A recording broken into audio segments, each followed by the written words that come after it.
Now let us look at this common error, algebraic error. Now let us consider this irrational algebraic sum.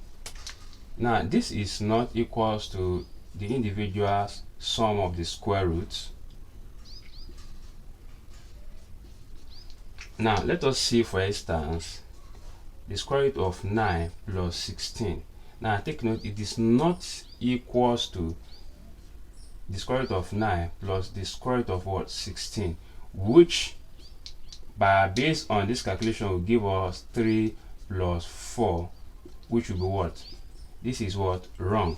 Rather, it is 9 plus 16, which will give us, you solve whatever is in the square root, which is 25.